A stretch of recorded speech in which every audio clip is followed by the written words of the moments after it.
At dawn on June 19, 1944, the Philippine Sea lay flat and untroubled, a sheet of pale blue that betrayed nothing of what the day would deliver.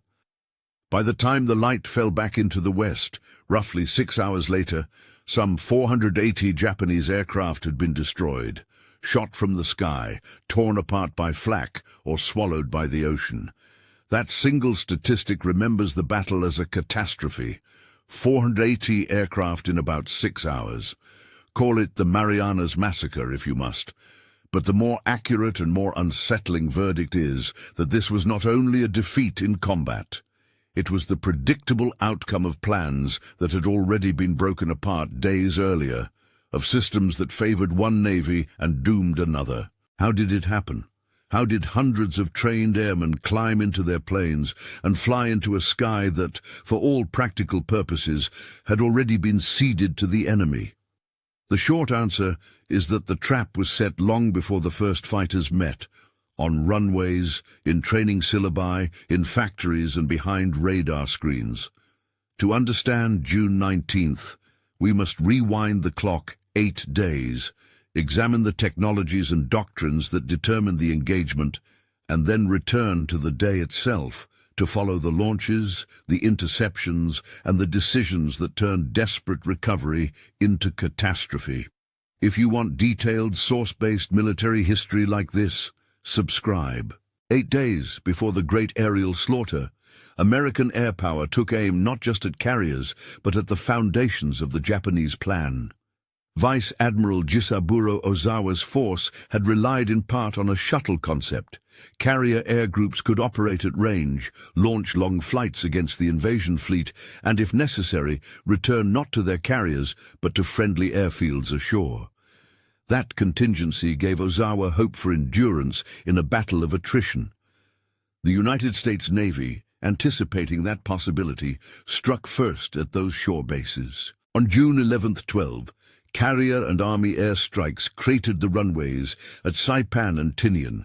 The result was surgical. Fields that might have accepted damaged aircraft or provided alternate recovery points were rendered unreliable. Craters, rubble, and incendiary damage meant that many Japanese airframes, even if they survived combat, had nowhere safe to land. In plain terms, the Americans removed Ozawa's safety net. When Japanese airmen were sent into the Philippine Sea on June 19th, they were not just heading toward American fighters and gunners, they were flying into a sky that effectively denied them a second chance. This is a systems story, and systems are assembled over time. One of the fundamental differences between the opposing forces on that June morning lay in how they turned civilians into combat aviators. The Imperial Japanese Navy had been producing brilliant, aggressive pilots throughout the 1930s and early war years. But as the conflict lengthened, those pipelines narrowed and compressed under pressure. Japan shortened training, accelerated graduations, and sent novice pilots into combat with relatively little dual instruction or operational practice. Experience was siphoned away by losses, and replacement training could not replicate the on-the-job learning of dogfights and carrier operations. In contrast, the United States Navy had built a resilient training structure. By 1944, the U.S. system emphasized incremental experience, performance standards maintained through rotations of instructors, and a culture of integrating lessons learned across squadrons. The result was not merely more pilots, it was a corps of aviators whose training and doctrine were continually refreshed by veterans instructing newcomers, an institutional memory encoded in syllabi, carrier decks, and the Combat Information Centers, CICs, that bound ship, plane, and radar into a single fighting brain. Technology and doctrine folded around those human systems. Radar and the CIC turned scattered pickets and individual sightings into a coordinated picture of the battle space. At sea, radar-equipped cruisers and destroyers fed information into carrier CICs, where officers interpreted plots, vectored fighter squadrons, and managed intercepts like conductors guiding a vast orchestra. Radar did not fight. pilots still had to shoot. But radar and CICs made the fight one where American fighters could arrive on station with altitude, with surprise, and at the precise time needed to break each Japanese wave. Aircraft design mattered too. The F-6F Hellcat, deployed in force by the U.S. Navy, was built to dominate the kind of engagements likely over the Pacific. Strong, forgiving, with a powerful engine and robust armor that let pilots press attacks and survive hits that would have sent earlier designs down. Hellcats did not guarantee victory, skilled pilots did. But the airframe gave American aviators a mechanical advantage that showed up repeatedly on June 19th. Finally, munitions and fuses brought a quiet revolution. The proximity, or VT fuse, used in anti-aircraft ordnance dramatically increased shipboard flak lethality. Where a shell had to score a direct hit to cripple an aircraft, VT fuses detonated in the air close to a target, showering fragile airframes with shrapnel and shattering them at standoff distances.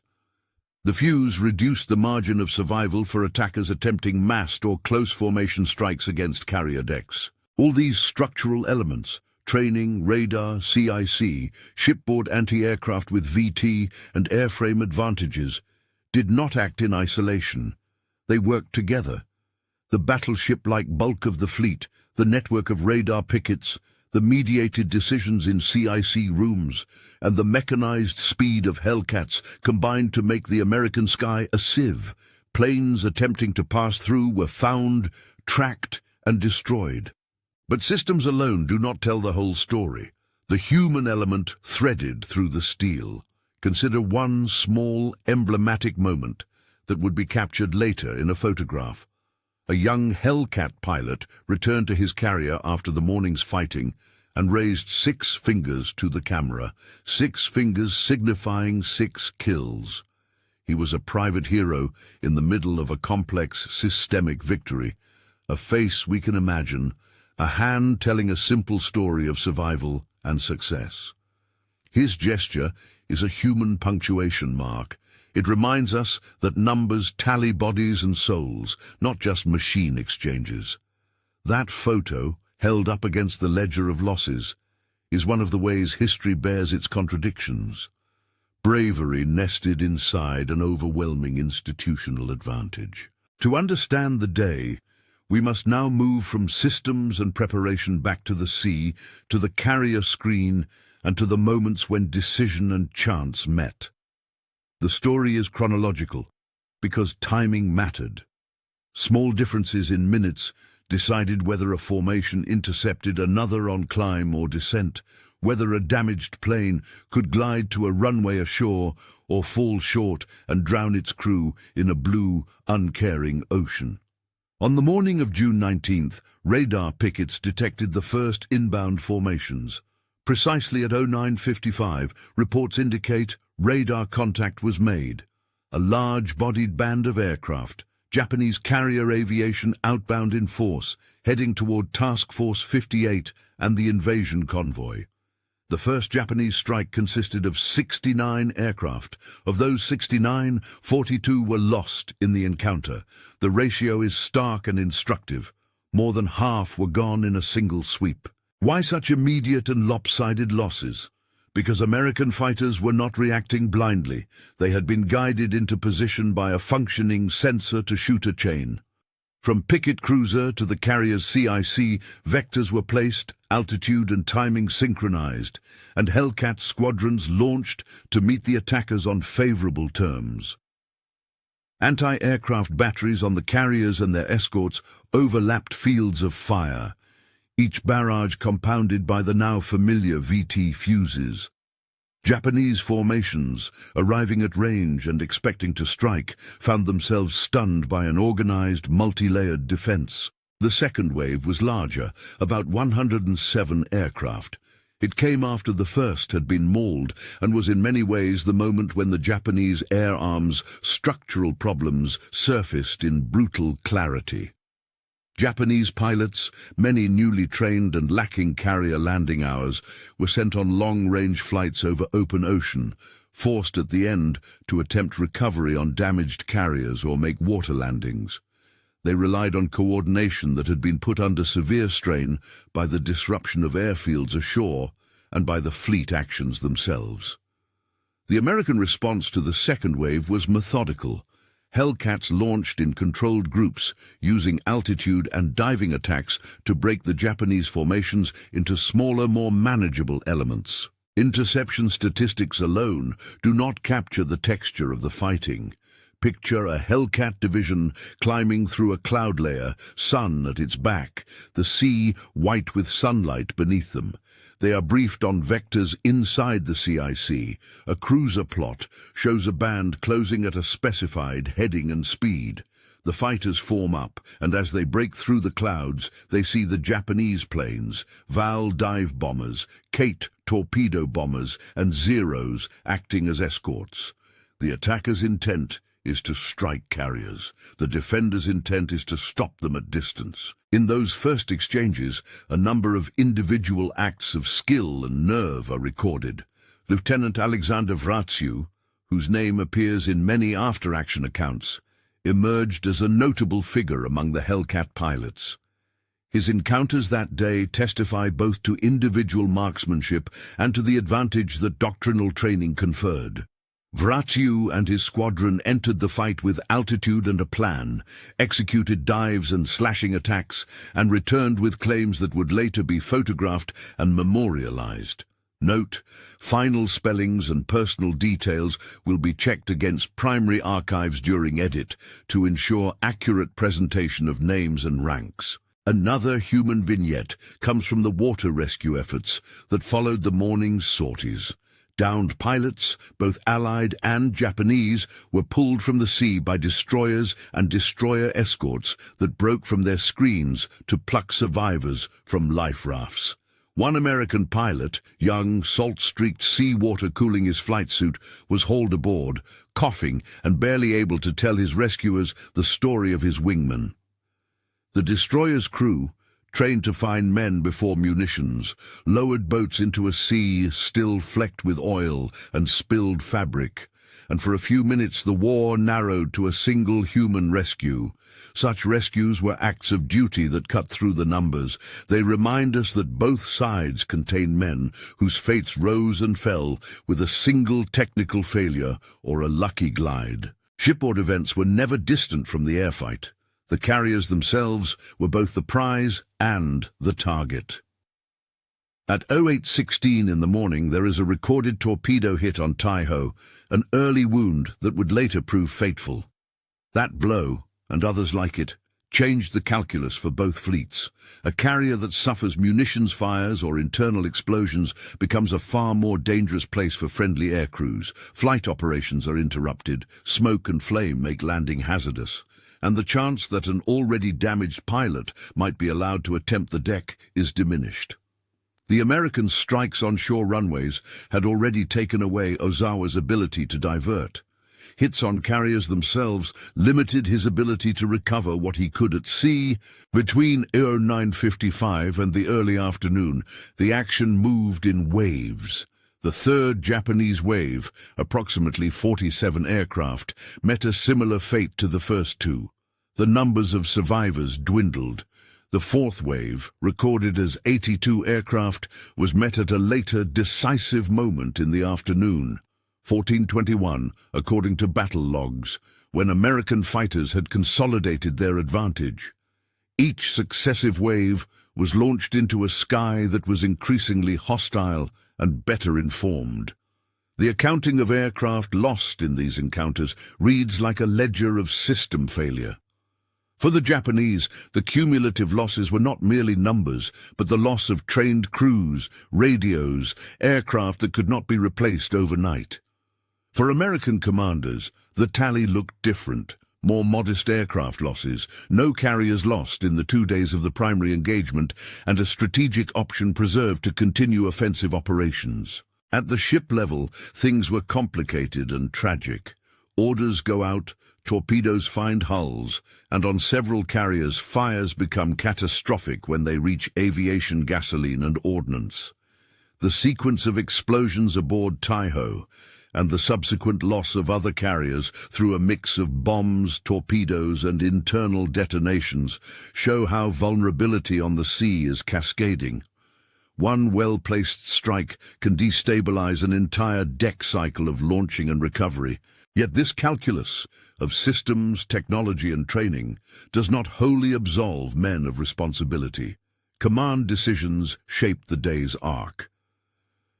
Vice Admiral Mark Mitcher, commanding Task Force 58, was central to those decisions. He presided over a fleet whose doctrine privileged aggressive air action and layered defense.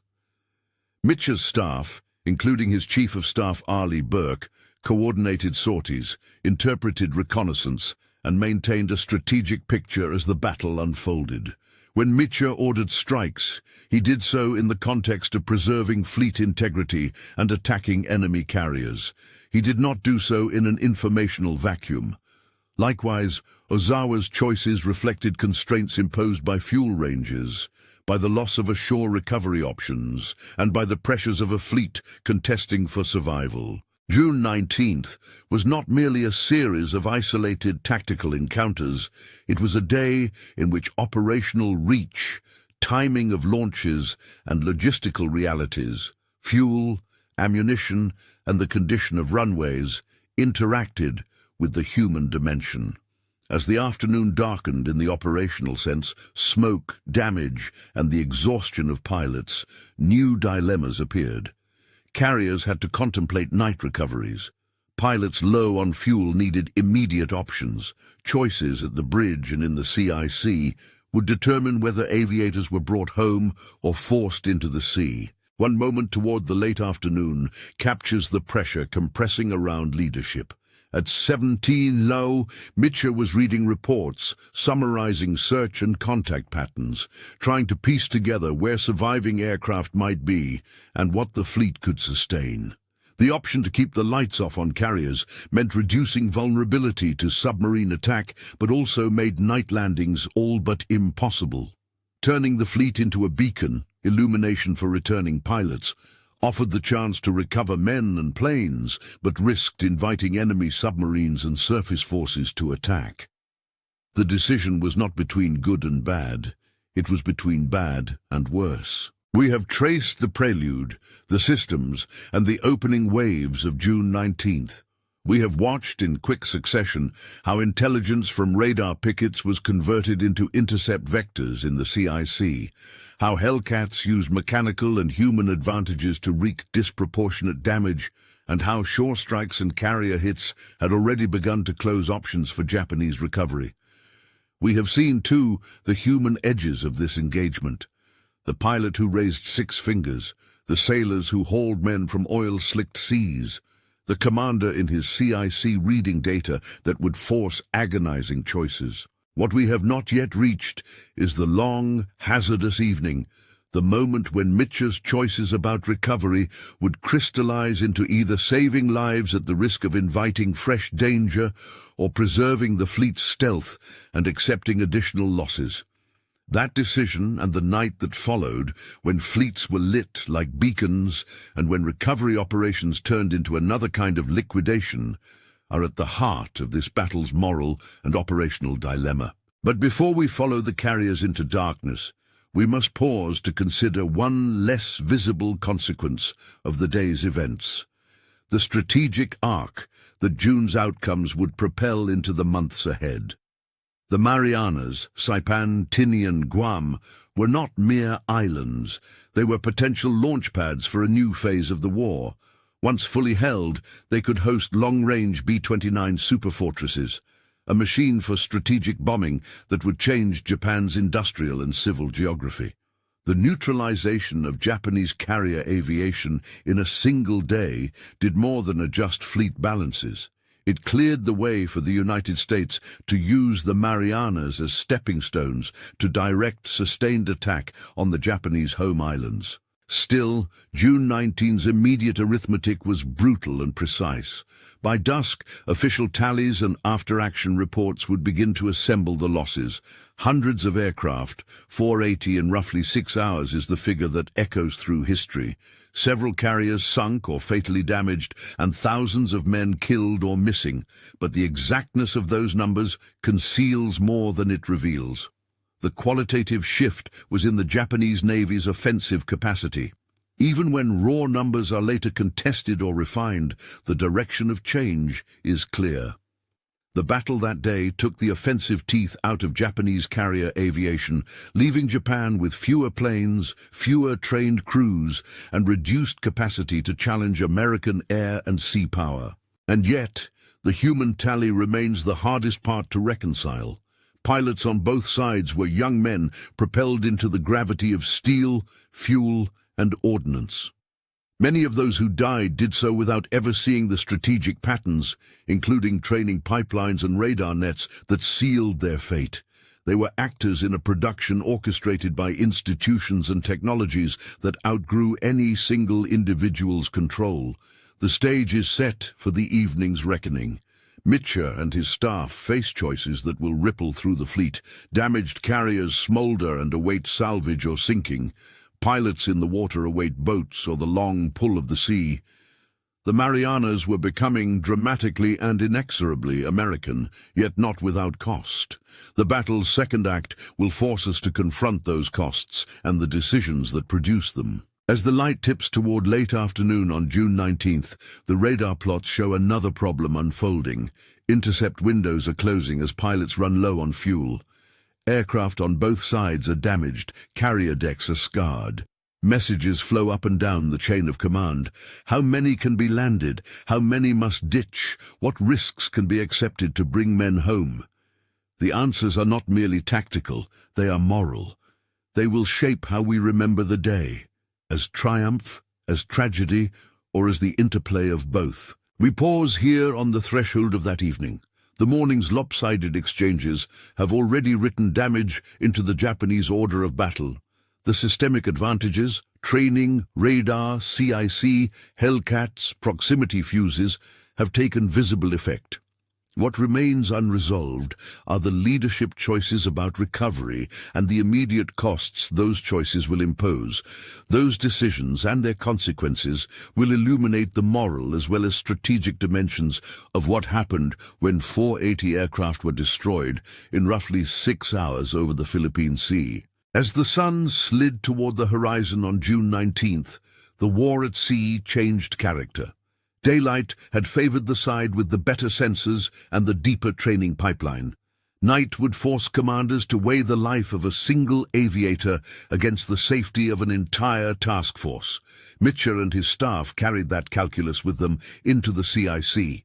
Plots overlaid with fuel states, launch times, and flickering reports of damaged decks. Pilots who had climbed at dawn with full tanks were returning on fumes. Others had been forced to ditch earlier in the afternoon and were already being plucked from the water. Carrier decks burned or smoked, lowering the number of safe recovery spots. The question that now consumed command was not whether to fight, but how to get men home. Mitchell faced two unpalatable options. He could keep Task Force 58 dark, no illuminated decks, no bright horizon to guide returning airmen, and accept that many pilots would be forced to ditch or attempt perilous night carrier landings in blackout conditions. That choice preserved stealth against submarines and surface attack, but it guaranteed more people would be lost to the sea. Or he could turn the fleet into a beacon. Floodlights, searchlights, and signal lamps would guide experienced and inexperienced aviators to deck, saving lives and preserving aircraft, but at the cost of announcing the fleet's position to any submarine commander within range. It was a decision where every element, fuel, time, morale, the condition of the carriers, pulled differently. At roughly 17:00, Mitchell chose to accept the risk. He authorized strikes at dusk and then, when pilots began returning, ordered measures intended to facilitate recovery. The order that followed Lights to be shown to assist returning aviators would become one of the most controversial acts of the day. In operational terms, it was a form of triage. Bring men home or leave them to the sea. In moral terms, it was a judgment about the value of the individual lives under his flag. In tactical terms, it was a gamble with the fleet's silhouette on the water. The dusk strike launched in that window was substantial. Justice-era documents and after-action logs show a large number of aircraft launching in the late afternoon and twilight, with a recorded dusk strike figure often cited in archives, approximately 216 aircraft in some logs. This figure will be checked against primary documents in the final edit. Those aircraft sought to press the Japanese fleet further to exploit the clear tactical advantage that had been built across the day. But as the sky darkened and deck cycles became more dangerous, it was the recovery that would dominate memory. Turning on lights was not as simple as rotating a switch. Carrier crews had to coordinate searchlights, deck flood lamps, and signal lanterns. Destroyer skippers had to weigh whether to break formation to pick up survivors. The CICs had to publish landing signals under radio discipline to avoid friendly fire confusion. From the air, a returning pilot now saw a constellation of beacons, some permanent, some improvised, against a horizon that had been deliberately made visible. For pilots low on fuel, the difference between night and dawn was measured in minutes.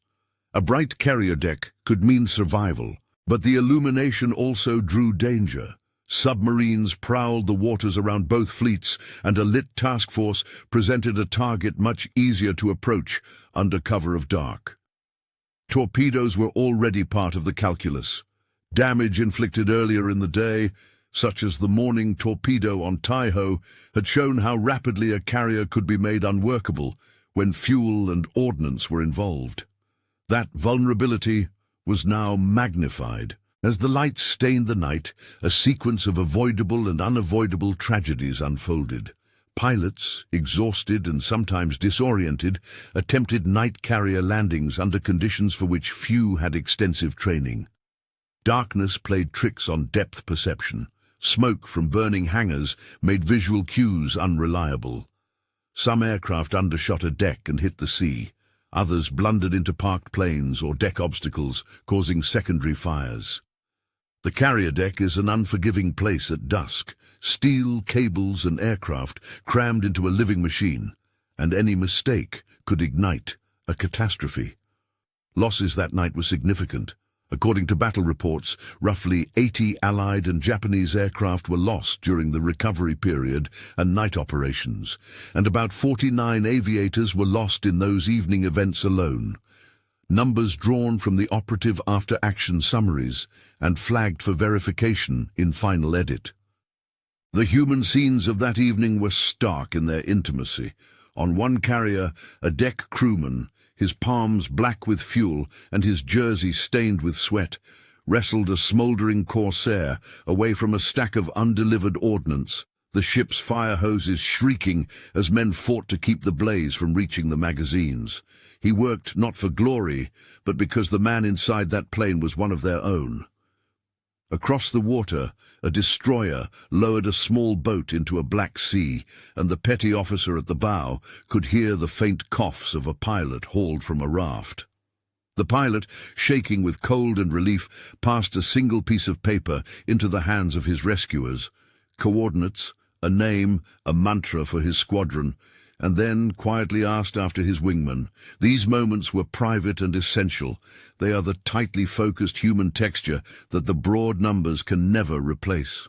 One particularly remembered vignette from the night, recounted in deck logs and later interviews, features a pilot who, guided by searchlights and colored deck markers, managed an almost impossible approach to a battered carrier. His plane hit the deck hard, wheels collapsed, and the aircraft slid into a catwalk.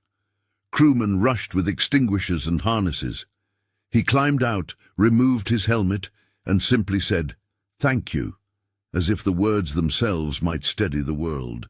These scenes, without being sentimental, remind us why Mitchell made his choice, and why that choice still invites debate. At sea, the consequences of illumination were mixed. Some pilots returned safely, others were lost, while attempting the very recoveries the lights were meant to enable. Enemy submarines did, in fact, exploit opportunities where they arose. At least one submarine is credited in wartime logs with torpedo hits during the nights following the battle, records that will be confirmed against primary sources. But whether those strikes were the direct result of the lights-on policy or the cumulative hazards of an exhausted and damaged fleet is part of the careful attribution historians must make. Whatever the immediate cause, the night's operations did not bring the strategic reversal Japan needed. When the sum of morning and evening actions was counted, the Japanese carrier air arm had suffered catastrophic losses. The process of tallying those losses took days. Deck logs, pilot reports, intelligence intercepts, and survivor statements all had to be reconciled. By conservative accounting used in many after-action summaries, the Japanese lost roughly 480 aircraft in the main events of June 19th, destroyed in flight, shattered by flak and fighters, or sunk with their crews when forced into the sea. Carriers were lost or fatally damaged. Taiho suffered catastrophic internal explosions and was lost. Shokaku, often spelled Shukaku in some accounts, was struck and later sank. Hio, sometimes transcribed variably, was among the carriers put out of action. 2 oilers and multiple other vessels sustained fatal damage in the same window. The human toll across the Japanese fleet was counted in the thousands. Battle reports use a figure in the region of around 3,000 dead, though individual ship manifests and casualty lists require careful archival cross-checking. On the American side, the arithmetic looked very different in both ratio and consequence. Over the 2 days of the main operations, American losses amounted to roughly 123 aircraft and about 109 men. And though several ships were damaged, no major carriers were lost in the primary 2-day engagement. The preservation of Task Force 58's offensive capability meant the United States retained both the means and the freedom to convert tactical advantage into strategic leverage. Again, these numbers are tied to the official after-action reports and must be validated against primary archival records in the final editorial pass. Why did the balance of destruction tilt so heavily? The answer returns to systems. Radar and the Combat Information Center turned scouting contacts into coordinated interceptions. The Hellcat's design allowed pilots to press attacks and survive hits the Japanese aircraft could not, and the proximity fuse made anti-aircraft fire far more lethal. But an equally important factor was training and institutional practice. American pilots benefited from a culture that rotated instructors and kept combat experience in the pipeline. Japanese air crews, by 1944, degraded by shortened training cycles and attrition, could no longer produce the same operational depth. These systemic differences showed up as lethality ratios and survivorship across multiple waves of attack. Beyond the immediate losses, the day reshaped the war's geography. The Marianas, Saipan, Tinian, Guam now stood on course to become firmly American. By removing the carrier threat and wrecking the enemy's ability to contest airspace over the islands, the United States cleared a path to establish bases from which the new, longer-range B-29 superfortresses could operate. Saipan and Tinian would host those bombers. From those runways, the strategic bombing campaign against the Japanese home islands could be run at scale. The tactical debacle inflicted on Japanese carrier aviation on June 19th thus fed directly into a strategic transition, from contested sea control to sustained long-range air offense against Japan. That shift was not one moment, but a chain of consequences. The loss of aircraft and trained crews shortened Japan's ability to build a credible carrier strike force. The Marines and soldiers who would secure the Marianas found themselves less opposed in the air because the Japanese could not muster effective carrier-borne counterattacks. The B-29 program, which had been planned for months, now gained a safer staging area. Militarily, these were linked outcomes. Morally, they were expensive. The men who died in the sky that day rarely had the luxury of knowing the full implications of their sacrifice. Many of the Japanese pilots lost were young, pressed into missions by an air force that had fewer and fewer experienced hands to send aloft. In the weeks and months after June 19th, naval historians assessed the destruction and its ripple effects. The collapse of the Japanese carrier-based offensive in the Marianas did not single-handedly end Japanese sea power, but it removed the principal instrument by which Tokyo could contest the American advance across the Pacific. American operational art, integrating radar, CIC direction, aircraft suited to prolonged combat, and an industrial base that supplied both machines and steady pilot replacement, had turned localized tactical success into strategic advantage. It is worth pausing on the image that began this account, the young Hellcat pilot holding up 6 fingers after a morning engagement.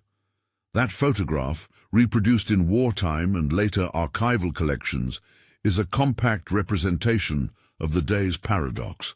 On the one hand, it celebrates individual skill under fire, a man who lived, who scored victories, who returned to a ship and could gesture in triumph. On the other hand, it sits beside manifest lists of the dead and missing, a reminder that for every victor there were multiple vanquished. The image does not explain the systemic forces at work. It humanizes them, and in doing so, it complicates the way we assign responsibility and meaning. Responsibility, in the historical sense, belongs less to individual courage and more to institutional choices. Mitch's lights, Ozawa's shuttle concept, the American strikes on Saipan and Tinian 8 days earlier, each was a decision embedded in doctrine, logistics, and analysis. The American strikes that cratered runways ashore effectively removed Ozawa's plan to recover air crews on land. That strategic interdiction preceded and shaped the June 19th battle more than any single mid-battle maneuver. Systems were assembled in peacetime, training pipelines, production lines for Hellcats, the secret procurement and deployment of VT fuses, and those systems determined outcomes in the theater. To call June 19th a massacre, as some historians and contemporaries have, risks implying an emotional or moral verdict that flattens the analytical truth. The loss of 480 aircraft in roughly 6 hours was, above all, the predictable result of planning, interdiction, technological asymmetry and attrition. We must also note the limits of our sources. Names in wartime logs and later transcriptions sometimes appear with variant spellings. Pilot names, ship names, and even tactical designations can be rendered differently across primary documents. For editorial clarity, names that appear in various forms, Lieutenant Alexander Vrachu, sometimes transcribed variably in secondary material, the carriers Taiho, often romanized with diacritics, Shokaku, Shukaku, Hio, Hio, and some submarine and destroyer names, will be checked against deck logs and official war diaries in final production to ensure accuracy. Where archival verification is not immediately possible, the script will use neutral descriptors, a submarine, a destroyer, or a pilot later identified in naval records, to avoid perpetuating transcription errors. The Marianas battle and its catastrophic count of aircraft lost also speaks to an uncomfortable truth in military history. The most decisive elements of warfare are often prepared out of sight.